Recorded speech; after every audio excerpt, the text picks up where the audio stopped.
Come, now's the time to worship. Come, now is the time to give your heart for your God. Ok, aujourd'hui j'ai sur le cœur un thème. Est-ce que Dieu est naturel ou surnaturel? Qu'est-ce que vous pensez? Tu sais, la religion, c'est quelque chose de naturel. La religion, c'est humaniste. Oui, on peut le comprendre. Dieu est 100% surnaturel. Et tu peux comprendre Dieu que si tu le vois, si tu as son esprit. Et j'aimerais parler de ce Dieu surnaturel. Bob Mann, qui était un prophète, un ami, m'a dit cette phrase un jour, tu sais, si l'Église, si c'était que un culte naturel, alors Dieu n'est pas là. Et j'aimerais que Dieu soit là. J'aimerais pas avoir un culte naturel, mais j'aimerais que Dieu surnaturel soit là et qu'il soit libre pour faire des choses surnaturelles. Il faut juste que vous changez, vous switchez, que vous soyez prêts à rencontrer ce Dieu surnaturel. Amen. J'aimerais appeler ces puissances surnaturelles parce que si on transforme le surnaturel de Dieu avec le naturel religieux, on peut rester chez nous. Tu sais, c'est que quand un mélange naturel qui vient, qui est chez nous, mais j'aimerais que ce Dieu surnaturel, avec cette puissance surnaturelle, soit là. Pendant toute mon enfance, je suis allée à l'église, dans une église très religieuse, et toute la journée on parlait de Dieu, mais j'ai jamais vu ce Dieu surnaturel. C'était juste, tu as pas le droit, tu peux pas, tu as pas le droit, tu dois. Et je trouvais ça très, très ennuyeux, tu sais, pendant 15, 16, 17 ans. Alors, tu as envie de vivre après. C'est comme si tu roules avec une Porsche 400 PS et il faut que tu roules à 50. Vous connaissez ça? Ce sentiment, c'était en moi. Moi, je voulais vivre. Et pendant qu'on y est, tu sais, dans mon église, on m'apprenait quand tu es chrétien, tu n'as pas le droit d'aller au cinéma. Alors, on apprenait, si tu vas au cinéma, si Jésus vient, tu vas en enfer. Tu n'es pas là alors. Et moi, en tant que jeune, je voulais aller au cinéma. J'avais tellement envie, mais j'avais peur que Jésus vienne et que je ne sois pas de la partie. Et je peux te dire, la première fois, à 16 ans, j'ai pris toute cette rébellion, j'ai pris mon courage, je suis allée au cinéma. Et si Jésus, tu viens, bah tant pis pour moi. Et j'ai été élevée comme ça, dans ce cadre-là, tu as le droit, pas le droit. Et tout ça, Dieu, c'était que ce que tu dois faire ou pas. Et je voulais plus de tout ça. Et je suis allée dans le New Age. Et ça, c'est surnaturel. Et ce surnaturel, je suis rentrée là-dedans et je disais, waouh, ça c'est la vie. Je te donne un exemple. J'ai appris ça par petits pas. J'étais assis, il y avait 200 personnes. J'étais dans la salle. En 10 secondes, tout le monde va se tourner la tête et effectivement, tout le monde a réagi. Et je suis allée dans le surnaturel et j'ai appris ça comme ça. Mais je ne savais pas que c'était occulte. Alors j'avais une rencontre avec Jésus.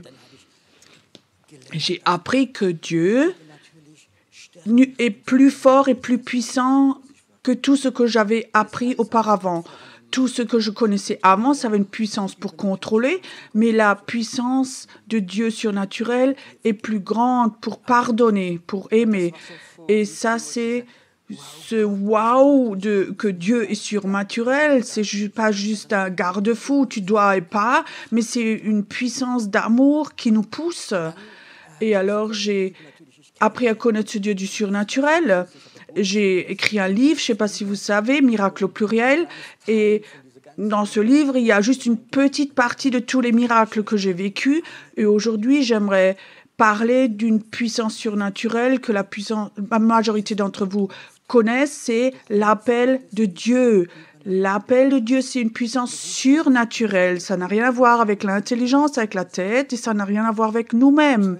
Satan voudrait juste copier dans les milieux chrétiens, on veut de faire un appel de Dieu, de l'âme, mais j'aimerais parler de cet appel surnaturel de Dieu. Et la Bible est remplie de ce type d'appel. La première que vous connaissez sans doute, c'est celui de Moïse. Comment est-ce que Dieu a appelé Moïse? Par un feu surnaturel, un feu qu'on ne peut pas éteindre. Si le feu s'était éteint pour 10 minutes, Moïse aurait dit « Ouais, bah, c'est normal, ça peut arriver, c'est sec, ou je sais pas. » Mais le feu ne s'éteint pas. Et ça, c'est la raison pourquoi Moïse est allé là-bas. Enlève tes pieds, enlève tes chaussures. Dieu avait une place très précise où il l'a appelé. Et c'est très important cet appel. On a un Dieu, et je le dis prophétiquement, qui va de nouveau appeler, commencer à appeler. Quand l'appel de Dieu va de nouveau être plus fort, aucun cinéma va être assez grand à Esslingen-Bad du Württemberg pour accueillir les gens. Parfois, Dieu autorise que quelque chose meure. Et cet appel de Dieu, je veux dire, il était très, très faible les derniers temps. Et ça, c'est pourquoi les églises sont vides en ce moment. Dieu a laissé mourir cet appel en partie. Mais je vous dis, ça va revenir de façon très, très forte. Il y a un moment où Dieu, quand l'appel est sur toi, et les gens vont voir cet appel sur toi et ils vont te suivre. Tu comprends? Où est-ce que tu vas le dimanche matin? Qu'est-ce que tu as fait pour que tu aies l'air tellement heureux? Tu n'as pas besoin d'évangéliser tout de suite. Tu vas voir, les gens vont être attirés par toi quand l'appel de Dieu est sur toi. Et il y a beaucoup d'histoires. Je vais en raconter quelques-unes, peut-être de la Bible, et qui m'ont impressionné. En France, je prêchais dans une église, c'était à Mulhouse, et le pasteur, il m'a présenté un ancien, et il me dit « Et raconte voir Pierrot, comment tu t'es converti ?» Et cet homme était routier, il avait 1m90, c'était une armoire, et il racontait « Moi, j'étais un communiste, j'étais élevé en tant que communiste, et je disais que les religieux, je les haïssais. Et un jour, mon fils de 20 ans venait et disait « Je me suis converti ».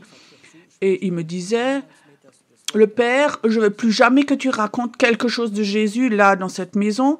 Tu racontes plus ces bêtises-là. » Le jeune a accepté ça. Le père était vraiment une personne autoritaire. Et je crois 2 mois plus tard, le fils a parié avec son papa au sujet du foot. Et tu sais comment c'est, chacun avait son opinion, et ils se discutaient, et le père disait « Toi, tu n'as aucune opinion, lui, il va gagner, moi je suis sûr. » Et le fils aussi « Non, non, non, moi je suis sûr, non, celui-là va gagner. » Ils ont vraiment voté ensemble. Et qu'est-ce qu'on vote? Et le père a dit « Si tu perds, il faut que tu laves ma voiture dedans et dehors. » Le fils disait « Si toi tu perds, il faut que tu ailles au culte avec moi le dimanche matin. » Et vous savez qui a gagné? Le papa disait, moi j'ai perdu mon vote, moi j'avais parié que je perdrais jamais, mais le fils avait raison. Et moi je suis un homme de parole, et moi je dis, bon, je vais à l'église. Bon, je me suis assise dans la dernière ligne derrière, tout derrière, et je m'assis derrière comme ça. Alors il écoute la prédication et il disait, c'était tellement primitif et tellement bête cette prédication. C'est toi qui avais prié là? Non, non, non.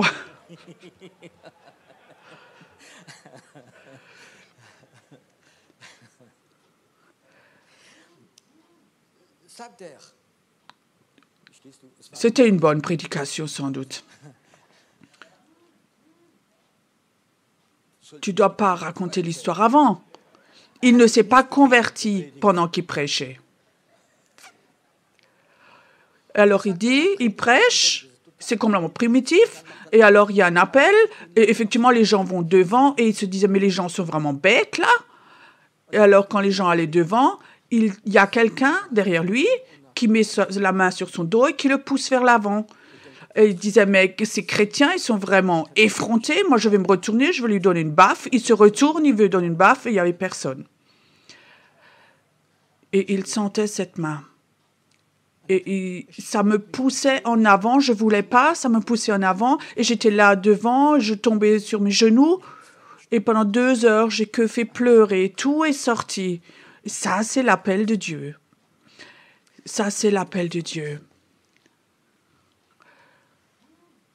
Mon grand-père et ma grand-mère, ça fait presque 100 ans maintenant, ils se sont convertis, ils n'étaient pas chrétiens.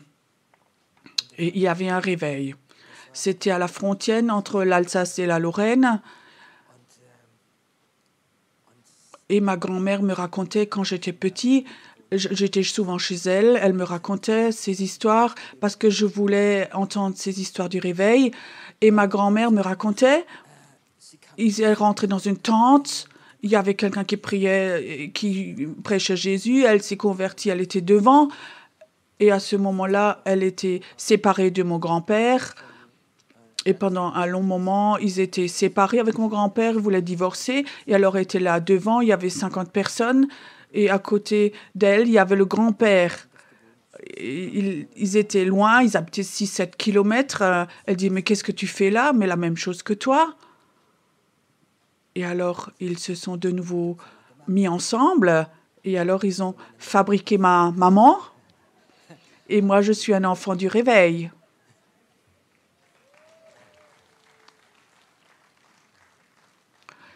Alors, elle me racontait, ma grand-mère, et ça me fascinait, cet esprit du réveil en moi. Et j'ai demandé à ma grand-mère et comment ça se passait.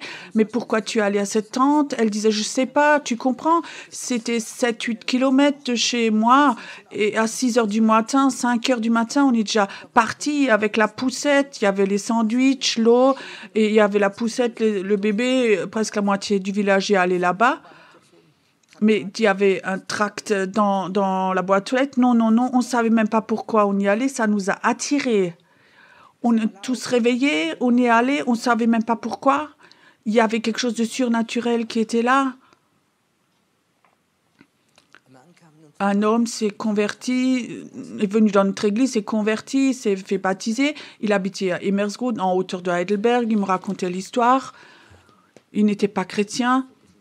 Il était pas chrétien du tout, et la nuit il se réveille, et la nuit, les démons essaient de l'étrangler, il est là, et il crie, et quelqu'un essaie de l'étrangler, Dieu, Dieu, Dieu, il crie, et tout d'un coup, la main s'est enlevée, il s'était assis dans le lit, complètement plein de sueur, sous le choc, et il commençait à prier, Dieu, Dieu, Dieu, aide-moi. Et tu sais ce que Dieu lui a dit? Demain matin, à 10 heures, tu prends ta voiture, tu descends de la montagne, là en bas, il y a un immeuble avec une croix, et là, je parle avec toi. Il est venu et il s'est converti. Ça, c'est l'appel de Dieu. J'ai trouvé Jésus, ou plutôt, il m'a trouvé. J'étais en prison, je voulais m'échapper. Mon épouse priait, et Jésus est venu. Je me suis convertie. Il m'a pardonné, il m'a guéri. Et je savais aussi que il m'appelle et que je vais le servir. Au fond de moi, je le savais, mais je racontais à personne parce que ça sonne fou, parce que j'étais dans les affaires. Et servir Dieu, c'est quelque chose de très, très loin.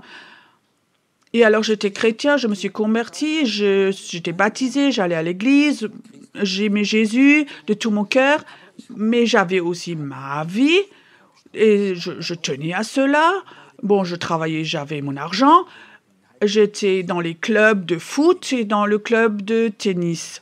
Et là, j'étais très actif. Et tu sais, en Allemagne, dans ces clubs, chaque année, il y a une fête. Donc, pour financer le club, on a une tente, on fait une fête, on boit, on grille, on fait des grillades. Et moi, j'étais le manager. Il y avait une super grande tente avec plein de gens. Et on était dans la tente. Et j'étais actif là-dedans. Et c'était aussi partie de ce club pour être actif. Et j'étais le soir assis à table comme ça. Il y avait des grandes tables, il y avait de la musique, on fumait, on était là avec mon épouse.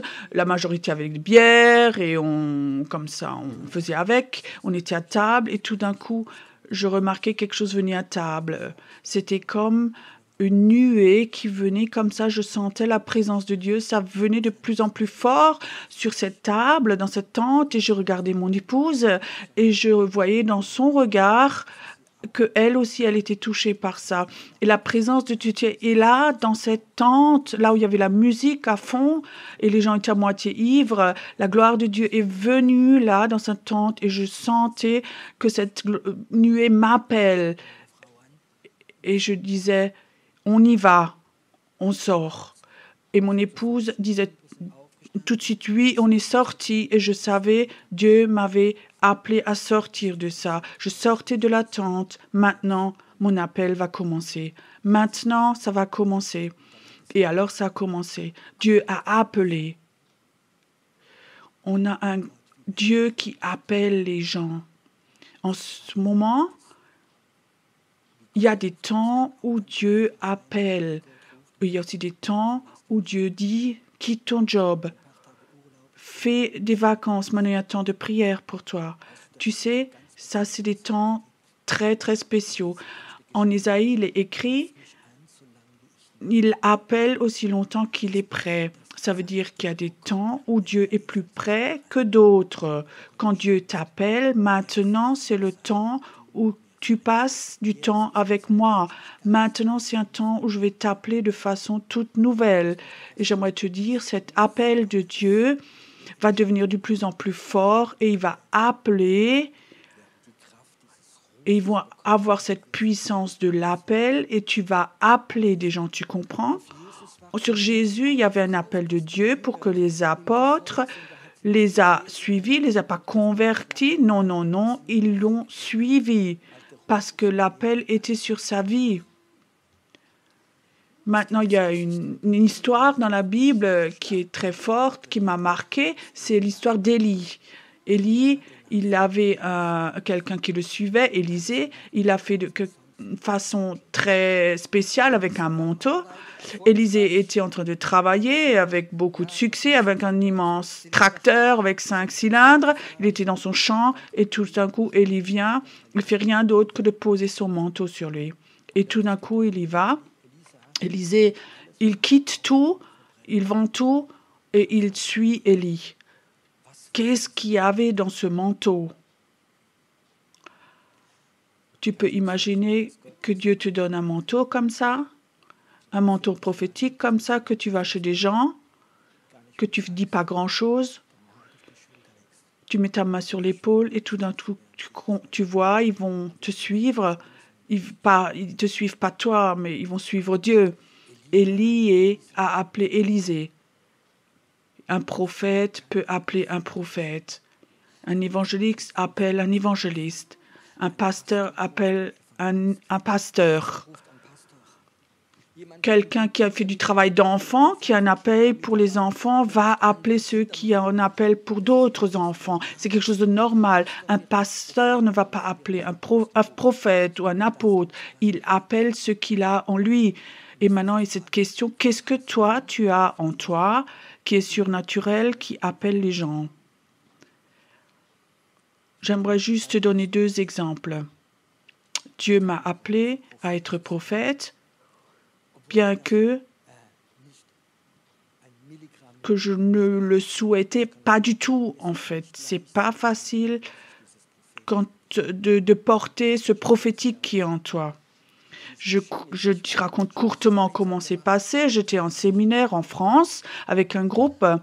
On avait eu 3-4 jours comme ça, vraiment un moment de réveil. On avait des cultes. J'étais dans ma chambre, c'était juste avant 20h. Je dis, Seigneur, je vais prêcher. Il dit, Seigneur, le Seigneur dit, je ne vais pas prêcher ce soir. Tu dis, tu vas devant, tu dis, je vais être prophète. J'ai dit, non, non, non, je ne vais pas faire ça, ça ne va pas. Donne-moi une parole. Dieu n'a plus parlé avec moi. Jusqu'à 20h10, où j'étais obligée de descendre, j'ai dit, Seigneur, tu ne peux pas faire ça. Alors je descends le soir, c'était 20h10, les gens me donnaient le micro et je vais devant et je dis, c'est fou, mais ce soir je prêche pas, mais je suis prophète.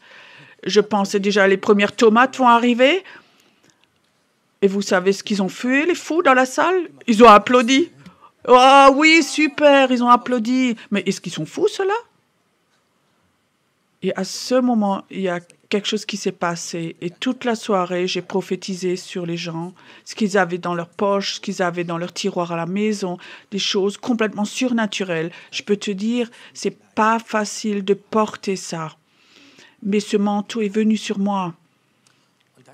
Et quelques années plus tard, Dieu m'a dit, Pierrot, j'aimerais que tu fais une école de prophètes en Israël. Je dis, oh non, tu sais, Israël, c'est pas forcément, tu sais, c'est les gens en religion qui viennent pour regarder les pierres, pour l'histoire et tout, c'est pas mon truc du tout. Et qui me connaît moi pour que je fasse une école de prophètes en Israël? Dieu a dit, fais. Et on était à ce moment-là une église pas connue du tout. J'avais fait un petit prospectus avec Israël et il y avait plus de 100 personnes qui se sont inscrites. 100 personnes sont venues. On a eu un super moment prophétique là-bas. Et les derniers jours, Dieu a dit, demande qui de ceux qui sont venus avec avait l'argent pour financer ce voyage. 2/3 de toutes les personnes n'avaient pas l'argent en fait, mais ils l'ont eu de façon surnaturelle. Ça, c'est l'appel de Dieu. Ça libère même les finances pour que tu puisses suivre. Quand Dieu appelle, il ne faut pas que tu ouvres les portes. Elles vont s'ouvrir toutes seules. Si quelqu'un te pousse, oui. Tu sais, dans le royaume de Dieu, il y a aussi beaucoup de gens qui ont été poussés dedans. Je vous explique. Un homme venait devant, il dit, Pierrot, j'aimerais avoir le baptême du Saint-Esprit. Tu peux prier pour moi? Je dis, ah oui, je mets la main dessus, je prie. Et j'avais l'impression, c'est comme si un courant électrique devait passer dans du bois. Tu sais, le bois, il n'y a pas le courant qui passe. Et je regardais et je disais, écoute, pourquoi tu es donc devant? Elle dit, oui, mon épouse m'a envoyé devant. Mais est-ce que toi, tu vas voir ça? Je dis, non, non, non. Tu sais, il a été poussé devant. Un autre homme de notre église était là, il voulait avoir de la cure d'âme, et je parlais avec lui. Oui, et ça, et ça, et ça, et on tournait autour du pot.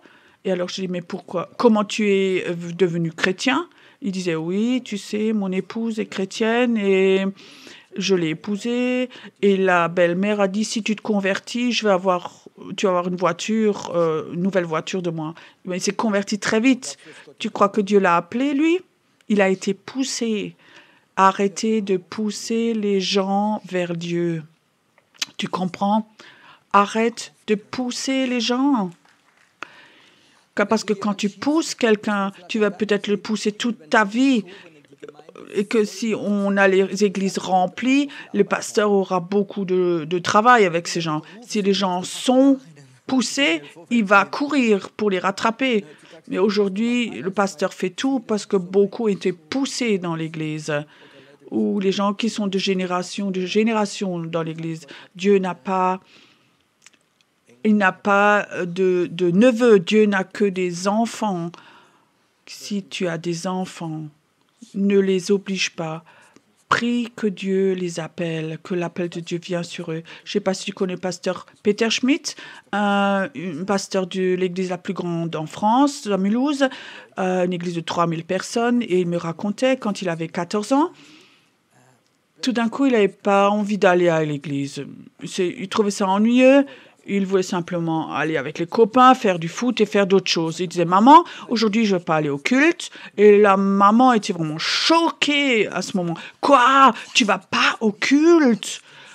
Et tout d'un coup, elle a couru chez le père, qui était pasteur. Notre fils Samuel ne veut pas aller au culte.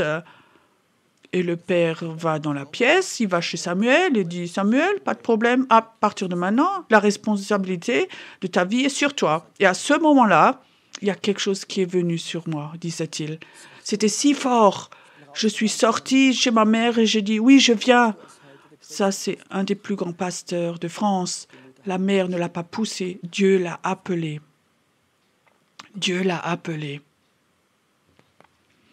Et ça, c'est quelque chose de très important. Ce manteau d'Élie, c'est qui a appelé les gens, les prophètes.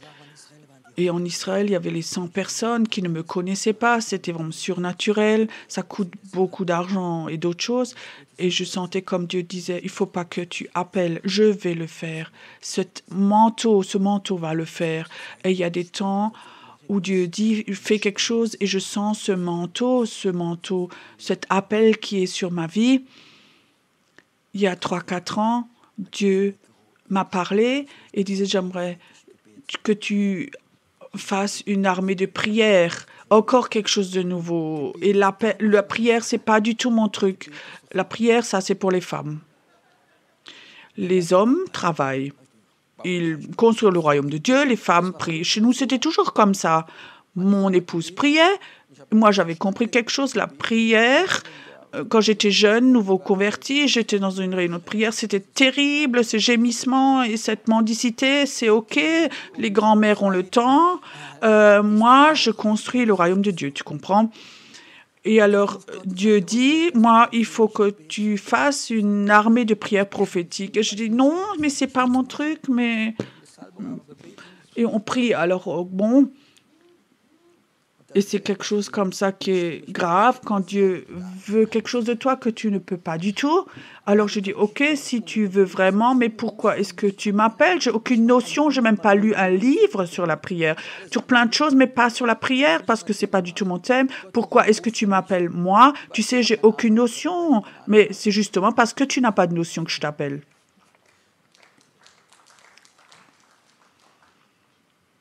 Alors, courtement, j'ai annoncé une armée de prières prophétiques et en 2 mois, on a 1000 personnes qui se sont inscrites par email. Et on a commencé, on était à Madrid, à Paris, en Pologne, en Égypte, en Tunisie. On a fait des séminaires prophétiques. Il y avait tellement de gens qui venaient avec. Il y avait une onction de prophétique tellement forte. Je savais Dieu a appelé les gens.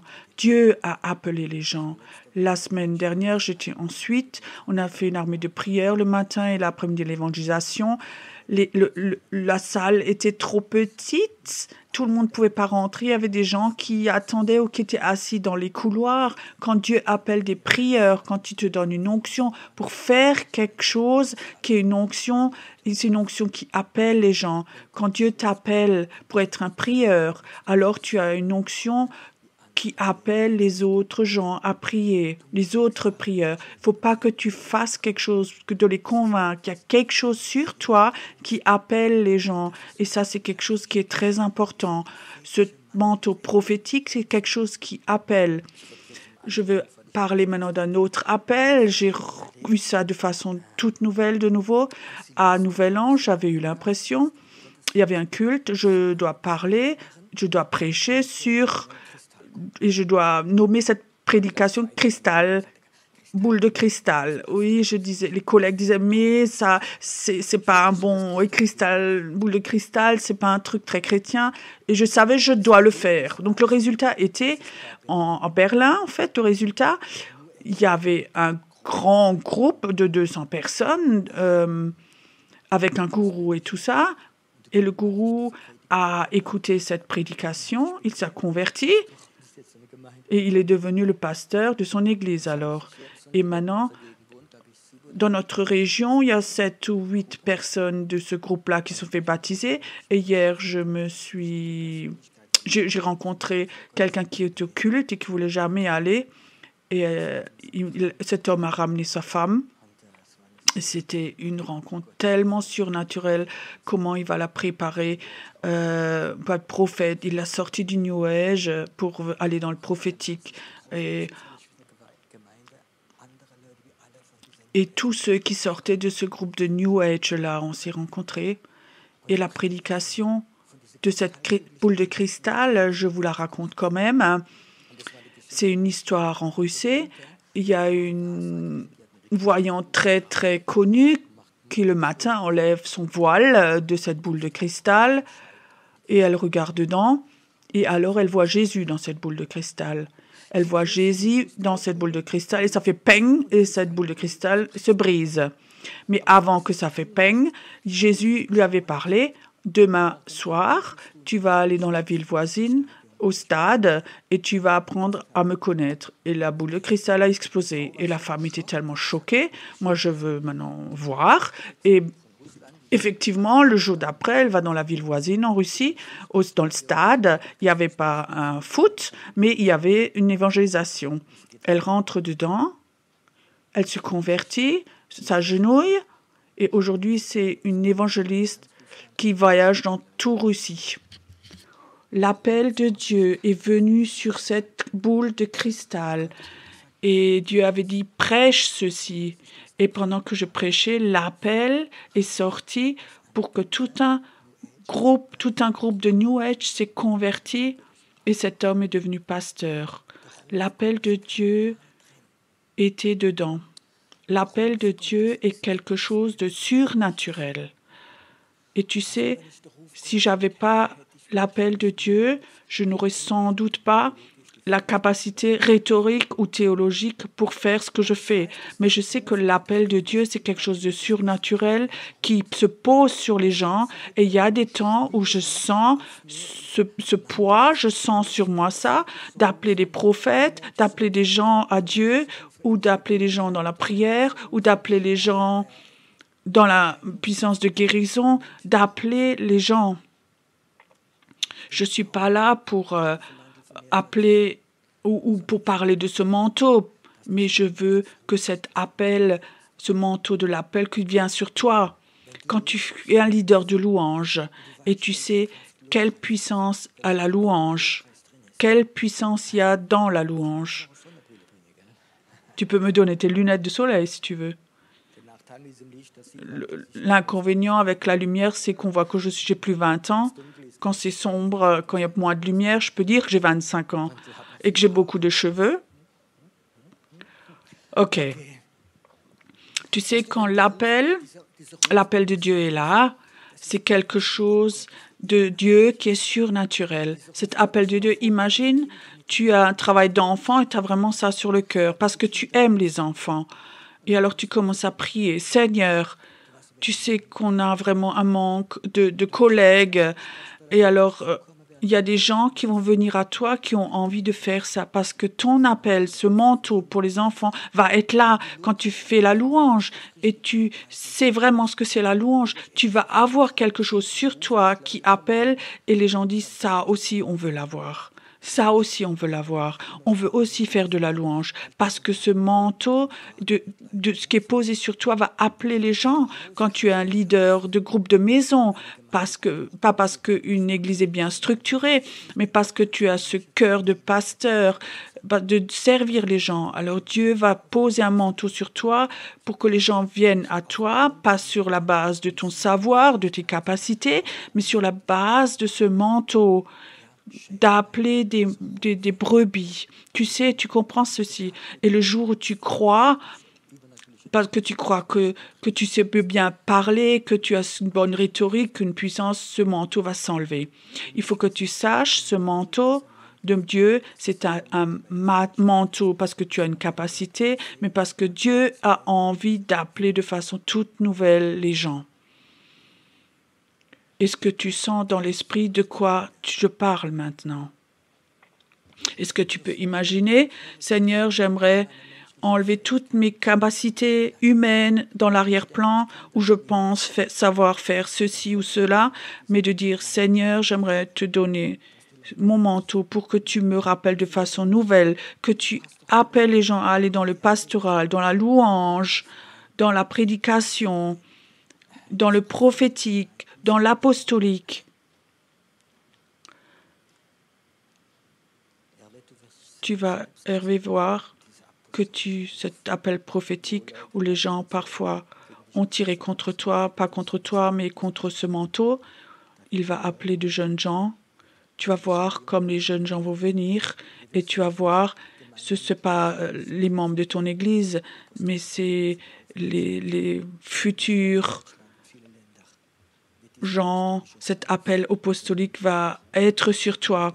Et je crois que c'est quelque chose de très important. Il faut qu'on arrête avec notre propre psychologie, notre force de bâtir le royaume de Dieu. Mais il faut qu'on sache notre Dieu est un Dieu surnaturel.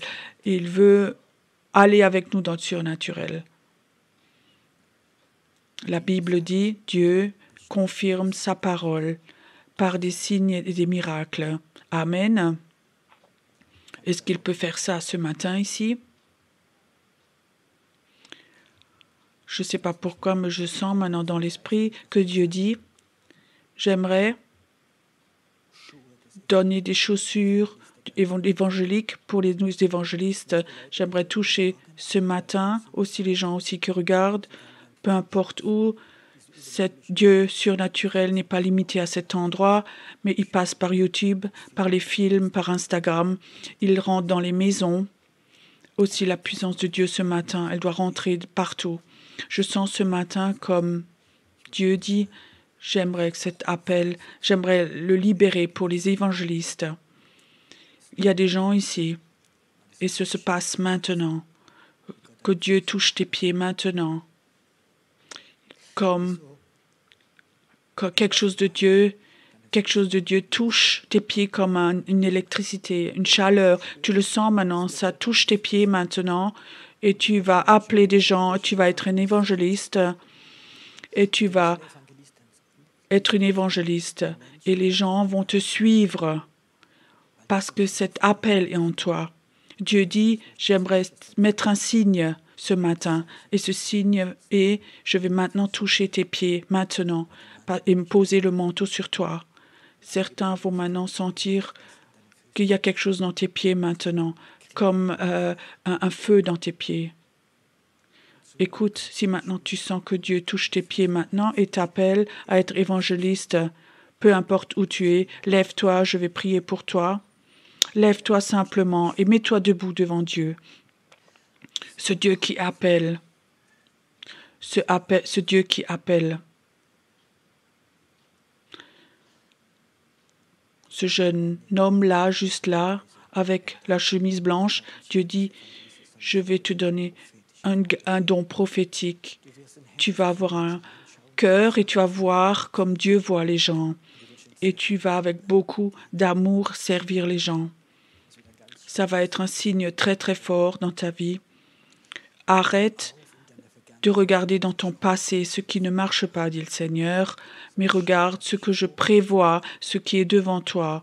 Je vais poser un manteau sur toi et tu vas vivre des gens où les gens vont venir à toi, te parler parce qu'ils voient ce manteau. Et Père, j'aimerais que ce matin, que cet appel, qu'il vienne de nouveau, tout nouveau pour les évangélistes, aussi dans cette ville, aussi qui vont sortir de cette ville, parce que tu vas les appeler en tant qu'évangélistes.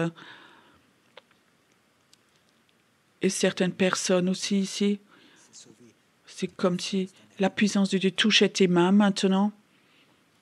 C'est comme si Dieu dit, je vais donner quelque chose de nouveau, une onction de libération, de guérison dans ton main. Écoute, si tu sens ça maintenant, que tu as ça dans tes mains maintenant, que Dieu t'appelle à aller dans cet ministère de guérison, élève tes mains maintenant vers Dieu. Élève tes mains vers Dieu maintenant. C'est comme si Dieu voudrait mettre quelque chose dedans. Je mets quelque chose dans tes mains maintenant. Et tu vas voir comme des signes et des miracles vont se passer.